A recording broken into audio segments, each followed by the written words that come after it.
দর্শক আসসালামু আলাইকুম। আশা করছি যে যেখানে আছেন ভালো আছেন। কিভাবে সহজে এবং স্বাস্থ্যকর উপায়ে ঘরেই গরম মশলা তৈরি করা যায় তার একটি ভিডিও আজকে শেয়ার করব। গরম মশলা তৈরি করার জন্য এখানে আমি নিয়েছি কিছু দারুচিনি, নিয়েছি এলাচ, আর নিয়েছি কিছু লবঙ্গ, নিয়েছি গোলমরিচ, তবে এখানে সাদা গোলমরিচও নেওয়া যাবে। নিয়েছি জয়ত্রী, এই জয়ত্রীর স্বাদ এবং ঘ্রাণ দুটোটাই বৃদ্ধি করবে। আর নিয়েছি বড় সাইজের একটি জয়ফল।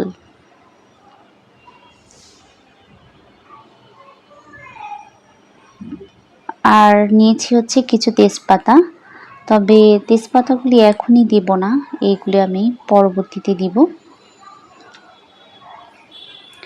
আর জয়ফলটা যেহেতু একটু বড় সাইজের, তাই তো জয়ফলটাকে আমি একটু ভেঙে নিব।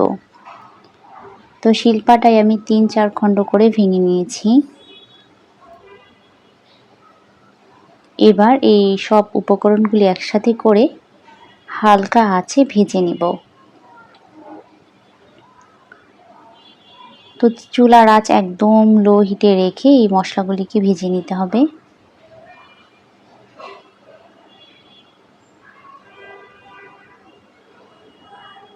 তো মশলা মোটামুটি কিছুটা ভাজা হয়ে যাওয়ার পর এবার হচ্ছে তেজপাতাগুলি দিয়ে দিব।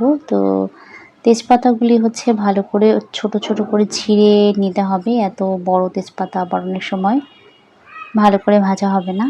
তো তেজপাতার সম্বন্ধে বলতে চাই যে তেজপাতায় কিন্তু অনেক ময়লা থাকে। সেক্ষেত্রে চাইলে তেজপাতাটা ধুয়েও নেওয়া যাবে, আর না হলে শুকনো কোনো কাপড় দিয়েও মুছে কিন্তু ময়লাটা পরিষ্কার করে নেওয়া যাবে। আর আজকের গরম মশলাটা খুব সহজ উপায়ে করার চেষ্টা করছি এবং ঘরে থাকা উপকরণগুলো দিয়েই, যাতে সহজেই সবাই এই ঘরে বসে গরম মশলাটা তৈরি করতে পারে। তো গরম মশলাটা ভাজার সময়, এই মশলাগুলি ভাজার সময় খুব সুন্দর একটা ঘ্রাণ বের হবে, একদম মিষ্টি মিষ্টি স্মুথ একটা ঘ্রাণ। আর অপেক্ষা করছি কখন তেজপাতাগুলো মুচমুচে হয়। তো মোটামুটি তেজপাতাগুলো মুচমুচে হয়ে গেছে, এবার নামিয়ে নিব চুলা থেকে। তো এই মশলাগুলি হচ্ছে একটু ঠান্ডা করে তারপর কিন্তু ব্লেন্ডারে ব্লেন্ড করতে হবে, চাইলে শিলপাটায় গুঁড়ি করে নেওয়া যাবে। তো সবগুলি মশলা আমি হচ্ছে ব্লেন্ডারে ব্লেন্ড করে নিয়ে তারপরে চালনি দিয়ে চেলে নিয়েছি, যার কারণে এই গুঁড়িগুলি এতটা স্মুথ হয়েছে। আর কতগুলি গুঁড়ি হয়েছে দেখেন, অনেকগুলি কিন্তু মশলা হয়েছে। এই মশলাগুলি কিনতে গেলে আপনাকে গুনতে হবে 3 থেকে 400 টাকা। কিন্তু সবথেকে বড় কথা হচ্ছে যে স্বাস্থ্যকর উপায়ে কিন্তু এই মশলাগুলো তৈরি করা হয়েছে।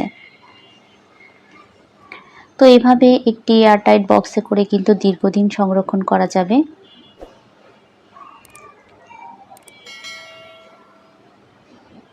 তো দর্শক, আজ এই পর্যন্তই। সবাই ভালো থাকুন, আবার দেখা হবে অন্য কোনো ভিডিওতে। আল্লাহ হাফেজ।